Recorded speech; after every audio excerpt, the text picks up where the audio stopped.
సాయిబాబా భక్తుల్లాగా మిమ్మల్ని చూసి మీరు మాట్లాడుతుంటే బాబాతోనే మొదలయ్యి బాబాతోనే ఎండ్ అయిపోతూ ఉంటుంది టాపిక్. అలాగే మీరు ఎన్నో పుస్తకాలు రాశారు. గతంలో కూడా నాకు ఒక పుస్తకం ఇచ్చారు. నేను చదువుతూ ఉన్నాను. నిజంగా బిక్కి కృష్ణ గారు ఇంత సింప్లిసిటీకి కారణం బాబానే అని చెప్తారు. ఆయన స్వీయ అనుభవాలు కూడా గతంలో మనం వీడియోస్ చేసున్నాం. చాలా చక్కగా వివరిస్తూ ఉన్నారు. అయితే ఒక బాబా భక్తుడిగా చెప్పండి. అసలు బాబాని మనం ఏం కోరుకోవాలంటారు? బాబా భక్తులు ఎలా ఉండాలో గతంలో వీడియోస్ చేశాము. ఏం కోరుకోవాలి? ఒక బాబా భక్తుడు బాబాని చూస్తూ ఏం కోరుకుంటాడు? ఏం కోరుకోవాలి? బాబా మనకేమిస్తాడు? చక్కని ప్రశ్న వేశారు మేడం. ఇప్పుడు తల్లిని చూసినప్పుడు పిల్లలకు కొన్ని కోరికలు ఉంటాయి.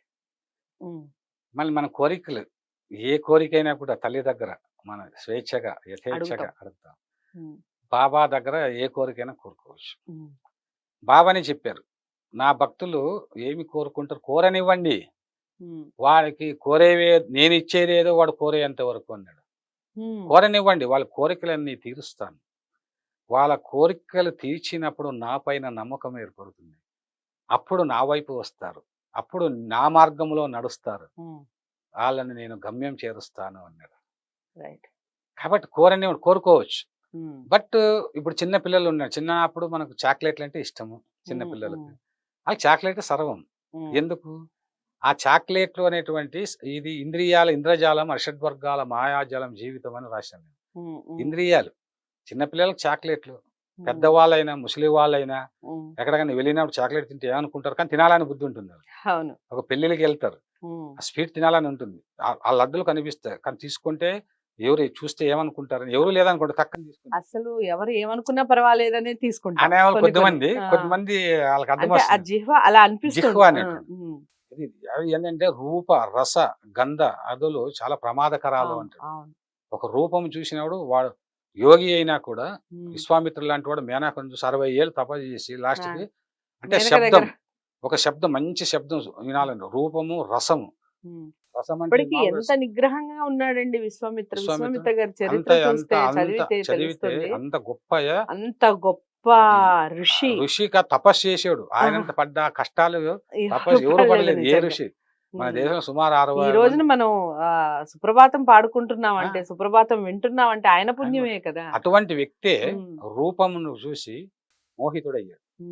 రూపము రసము గంధము ఇవన్నీ కూడా ఇంద్రియాలు ఇంద్రియజాలం చేస్తాయి. ఆ ఇంద్రజాలం చేసినప్పుడు నాకు మంచి అమ్మాయితో పెళ్లి కావాలనో, లేకపోతే నాకు మంచి ఉద్యోగం రావాలని ఇలా కోరుకుంటారు భక్తులు. కానీ బాబా చెప్పిందంటే వాళ్ళు కోరనివ్వండి, కోరిన కోరికలన్నీ తీరుస్తాను. నేనిచ్చేదేదో వారు కోరుకునేంత వరకు. అలా నా జీవితం కానీ ఏ భక్తుని జీవితం అడిగినా నా కోరికలను తీర్చాడండి. అసలు అసంభవాలన్నీ నా జీవితంలో సంభవాలు అయిపోయి. చెప్పండి ఒకటి.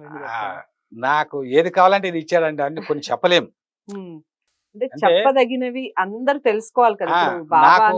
విమర్శించే వాళ్ళకి ముందుగా ఇలాంటి వాళ్ళకి మూర్ఖులకి ఎప్పుడు కూడా అర్థం కాదు. స్వానుభవం అయితే తప్ప సాయితత్వం బోధపడదని నేను చెప్పాను కదా. నేను ఒక ఉద్యోగం కావాలంటే అనేక ఉద్యోగాలు ఇచ్చాడు. నేను ఏది కోరుకున్నా అది ఇచ్చాడు. అసలు కోరికల మీద విరక్తి పుట్టేంతగా ఇచ్చాడు. ఇచ్చాడు కాబట్టి నేను భక్తుడయ్యానంటే కాదు. నాలో సహజంగా ఒక ప్రేమతత్వం ఉంది, సేవాతత్వం ఉంది కాబట్టి, అది ఉంది కాబట్టి ఆ వెలుగు పడినప్పుడు అది నేను ఒక సంకల్పం చేశానని, అది ఎంత గొప్ప సంకల్పం అంటే నాకే వండర్ అవుతుంది. నా దగ్గర 5 పైసలు ఉండదు, ఒక సహస్ర కవి సమ్మేళనం చేయాలనుకుంటా.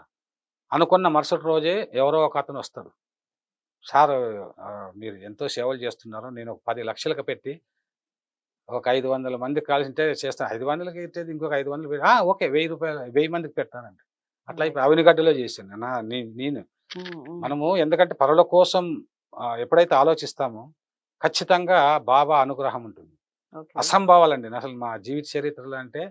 ఆ తర్వాత అందరికీ తెలుసు, నాకు తెలిసి నా గురించి తెలిసినటువంటి వాళ్ళు. ఇక్కడ నేను మాట్లాడుతున్నానంటే అది కూడా బాబా సంకల్పమే. నేను ఎన్ని పనులున్నా బాహ్య పనులు, చాలా పనులు ఇవన్నీ ఎందుకు చేస్తున్నాను అనిపిస్తున్నాడు, కానీ నువ్వు ఏది చేసినా అది నాకే చెందుతుంది అంటాడు. నువ్వు నాకు అర్పించు. అనేక మందిని ఆనందింపజేస్తున్నావంటే బాబాని ఆనందింప చేయడమే. మనం మాటతోనైనా దేనితోనైనా ఎవరిని ఇబ్బంది పెట్టకూడదు. కాబట్టి బాబా భక్తులు కోరుకోవాల్సింది ఏంటంటే, నాకు ఏది నా భక్తులు ఆ సంతోషాన్ని కలిగించే వాటన్నిటిని కోరుకుంటారు. కానీ ఆ సంతోషంతో పాటు అవి వారికి శ్రేయస్కరమా కాదా అని ఆలోచించి నేను ఇస్తాను అన్నాడు. చూడండి ఈ మాటలు. అందుకే బాబా కోరికలు కోరుకోవచ్చు. ఓకే. కానీ మనకు ఆ వాటి ద్వారా ఒక మనకి మేలు జరిగే మాత్రం మన చెంతకు చేరుతాయి. ఇక్కడ ఏమవుతుందంటే, అరే నేను ఫలానా అమ్మాయిని ప్రేమించా, కానీ బాబా రోజు బాబా గుడికి వచ్చి పూజ చేస్తున్నా, సచ్చరిత్ర పారాయణం చేశా, కానీ అమ్మాయిని నాకు ఇవ్వకుండా బాధను కలిగించాడని ఈడని. వీడికి బాధ కలగడానికి తర్వాత తెలుస్తుంది. కొన్ని ఏళ్ళ పోయిన తర్వాత అంతకన్నా మంచి అమ్మాయి నీకు దొరికి పెళ్ళి అయినప్పుడు, అరే ఈమె ప్రేమించినట్టుగా ఆమె ప్రేమించలేదు కదా, అందుకే బాబా తప్పించాడు అనుకుంటాడు. అంటే మనకి ఏది సూటబుల్ మన మనస్తత్వానికి. మనకు ఇప్పుడు సపోజ్ నేను ఒక కవినండి, నాకు కవిత్వము ఇవి అంటే నాకు ఆనందం. నాకు కొన్ని కోట్ల డబ్బు ఇచ్చాడు అనుకోండి, నాకేమైపోతుంది, ఖచ్చితంగా నా భావావేశానికి ఆ కోట్ల డబ్బు ఉన్నప్పుడు ఎవడన్నా ఒక మాట అంటే వాడిని చంపేయండి అంట. ఖచ్చితంగా నాకు డబ్బు ఉంది కదా అంటే ఏంటి వరకు వెళ్ళకపోయినా ఈ డబ్బు ఈ మోహం అనే అంటే డబ్బు ఎక్కువగా ప్రేమించే అసలు డబ్బు ధనం ఇచ్చిన మదం ఇచ్చిన చాలా మందిని చూస్తుంటాం. ఒకటండి, పక్కల వాళ్ళు రెచ్చగొడతారు. ధనం ఉందనుకోండి, ఏమన్నా నేను ఇట్లా అన్నాడు వాడు, మనం చంపేయండి, ఏమన్నా కోటి పారేస్తే అయిపోయా అని చెప్పేసి అంట అలా రెచ్చగొట్టే వాళ్ళు పక్కన ఉంటే వీళ్ళు కూడా ఆ డబ్బు దాని మీద ఆ వ్యామోహంతో ఆవేశంగా ఏముందన్నా జడ్జిలు కానీ కొనేద్దాం అది అంటే ఇది ఎక్కువ. అందుకే ఎవరికి ఏది ఇవ్వాలో ఎంత ఇవ్వాలో బాబా ఇస్తారు. బాబా భక్తులు ఇది గమనించాలి. మనకి ఇది ఇవ్వలేదు అది ఇవ్వలేదు అని బాధపడకండి. నాకు ఏది శ్రేయస్కరమో బాబా అది నాకు ఇవ్వు, నన్ను సర్వకాల సర్వావస్థల్లో నన్ను కాపాడు. అలా అన్నటువంటి ఏకైక వ్యక్తి మహల్సాపతి. మహల్సాపతికి ధనం ఇవ్వలేదు ఏంటి, బాబా దగ్గర ఉన్నాను 40 సంవత్సరాలు నీకు ఏమి ఇవ్వలేదు అందరికి ఇస్తున్నారంటే, ఆయన సర్వజ్ఞుడు, ఆయన ఏమిస్తే అదే ప్రాప్తి.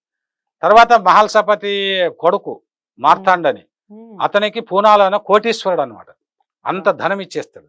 ఈయనకి ధనం ఇవ్వలే, మన కొడుకు ధనం ఇచ్చాడు. ఈయన చేసుకున్న పుణ్యం. అందుకే తల్లిదండ్రులు చేసిన పుణ్యం పిల్లలకు వస్తుంది. అసలు సంస్కారం, జ్ఞానము, దాతృత్వము, సేవాతత్వము, ప్రేమతత్వము, సమాజ సేవ, ఇవన్నీ తల్లిదండ్రుల నుంచి గురువుల నుంచి పిల్లలకు వస్తాయి. ఇప్పుడు నేను మాట్లాడుతున్నా అంటే ఈ ప్రతి మాట నా గురువులు చెప్పింది, నా గురువులకు అనుగ్రహం, అంతేగాని నేనని కాదు. మాకు కూడా ప్రత్యక్షంగా చాలా అంటే చాలా చక్కటి విషయాలు చెప్తూ ఉన్నారు. మేము చాలా విషయాలు పుణ్యం అండి. అసలు మా అమ్మ దారిలో వెళ్ళేటువంటి వాళ్ళు, మాది పల్లెటూరు, దారిలో వెళ్తే ఎండాకాలంలో వెళ్తే నేను చెట్టు కింద నేను మంచం వేసుకుని చదువుకునేవాడిని పొలంలో. దారంటి వెళ్ళే వాళ్ళు మా అమ్మ అలా చూసేది, ఏమిటి నా మీద ప్రేమ కాకుండా వీళ్ళందరి మీద ప్రేమ ఉంది అని. దావంటి వెళ్ళి పిలిచి, ఎక్కడికి వెళ్తున్నారు మీరు ఈ ఎండలో, రోజు కూర్చోండి అని మా అమ్మ మా అక్క వాళ్ళకి చెప్పి ఆ రాగి ముద్ద కొద్ది మజ్జిగుండి తీసుకురా అని వాళ్ళకి ఇచ్చి, వాళ్ళు తిన్న తర్వాత అమ్మ తల్లి మహాతల్లి నువ్వు తినండి, తర్వాత ఆకు ఒక్క ఇచ్చి సంతోషపడి ఈమె కళ్ళలో సంతోషం చూసేవాడిని. అప్పుడు అనుకున్నాను, ఓహో అంటే మనము అంటే ఆ తత్వం, ఆ తల్లి యొక్క ప్రేమ. అందుకే భిక్షగాని జోలెలో అన్నపు మెతుకులు విదిల్చినప్పుడల్లా మా అమ్మ వెనుక దేవతల్ని చూశాను అని రాశాను. చాలా పవర్ఫుల్ పోయిట్ రాశానంట. కారణం ఏంటంటే జీవితం. మా నాన్న అనేవాళ్ళు, జీవితం. పొలంలో పక్షులు వస్తే నేను పక్క పొలం వాడితో వడిసెలు తీసుకుని అలా వేసేకి వెళ్ళేవాడిని. వేస్తే నాయనా ఆగు అని మా నాన్న వచ్చి, ఆ పక్షులు దేవతలు నాయన, అవి ప్రసాదం స్వీకరించడానికి మన పొలం పైన వాళ్ళే, కాబట్టి వాటిని కొట్టకూడదు, అవి ఎలా జీవిస్తాయి, అవి అన్ని తింటాయి, ఆ కంకుల పైన 2-3 గింజలు నేర్కొని తిని ఆకలి తీర్చుకుంటాయి నాయన. అబ్బాయి ఆ పెద్దవాడైన తర్వాత కన్నా నాకు ఆ ఫిలాసఫీ తెలియదు. అందుకే రాశానండి. ఒక విషయం ఏంటంటే, సీతాకోక చిలుకల అట్టలతో ముస్తాబు చేసిన పొలం కావ్యాన్ని సంక్రాంతి పండుగ రోజు పల్లెకు కానుకగా ఇచ్చిన మహాకవివి నాన్న, ఎంత ధర్మాత్ముడివి అని చెప్పేసి రాశాను. అదే అసలు మీరు చెప్తూ ఉంటే నిజంగా చేతులెత్తి నమస్కరించాలి. ఇది ప్రకృతి తత్వం. బాబాకి సంబంధించి చాలా మంది చాలా రకాలుగా, అందుకే బాబా అన్నాడు, ఆకలి ఉన్న వారికి అన్నం పెట్టండి, గుడ్డలు లేని వారికి గుడ్డలు ఇవ్వండి అని. మళ్ళీ ఆయన మార్గంలో మనము వెళ్ళాలి. మన కోరికలు భయపడకండి అన్నాడు, నేనుండగా భయమేలా అన్నాడు. మరి మన పిల్లల చదువులు ఆయన చూసుకుంటాడు. నేను ఎప్పుడు దేనికి భయపడలేదండి, ఏమీ ఉండదు. హైదరాబాద్కి వచ్చా, ఇవాళ నా పిల్లలు ఇద్దరు కూడా గవర్నమెంట్ జాబ్స్ వచ్చాయి వాళ్ళకి. నాకు అఖండ కీర్తి ప్రతిష్టలు వచ్చాయి. వేలాది మందికి ఆనందం పంచుతూ నేను ఆనందంగా ఉన్నా. మరి ఇంతకన్నా నిదర్శనం ఏముంటుంది? చాలా అంటే చాలా చక్కగా చెప్తున్నారు కదా విక్కీ కృష్ణ గారు. మాట్లాడుతూ ఉంటే నిజంగా సమయం సరిపోవట్లేదు. కాకపోతే ప్రతి వీడియోకి కాస్త లెంత్ ఉంటుంది. దాని ప్రకారంగా మాట్లాడాలి కాబట్టి కాస్త షార్ట్ చేస్తూ ఉన్నాం వీడియోస్‌ని. చాలా కష్టపడి షార్ట్ చేస్తూ ఉన్నాం. ఇలా మాట్లాడుకుంటూ పోతుంటే సమయమే సరిపోదు. అంత చక్కగా వివరిస్తూ ఉన్నారు ప్రతి వీడియోలో కూడా. చాలా ఘంటాపథంగా చెప్తున్న ఒకే ఒక్క మాట ఏమిటంటే, ముందు నమ్మండి. నమ్మి ఏదైనా పని చెయ్యండి. అదే బాబాను ఒకసారి నమ్మి చూడండి. నమ్మి ప్రేమించండి, కొలవండి, వెళ్ళండి, అడగండి. ఇవ్వకపోతే నన్నడగండి అంటున్నారు విక్కీ కృష్ణ గారు. ఏకీభవిస్తారా ఈ మాటలతో? తప్పకుండా ఏకీభవించాలి. ఒకసారి ఆలోచించండి. తప్పకుండా మీరందరూ ఈ వీడియోస్‌ని అందరికీ షేర్ చేస్తారని నేను అనుకుంటున్నాను. మరి ఈ వీడియోస్‌ని షేర్ చేసి మీ అమూల్యమైన సలహాలేవైనా ఉన్నా, వీడియో ఎలా అనిపించిందని మీరు చెప్పాలి అనుకున్నా కామెంట్ బాక్స్‌లో మీ కామెంట్స్‌ని తెలియజేయండి. ఛానల్‌ని సబ్స్క్రైబ్ చేసుకోవడం మర్చిపోకండి. మరో మంచి వీడియోతో మళ్ళీ మీ ముందుకొస్తాను. నమస్తే.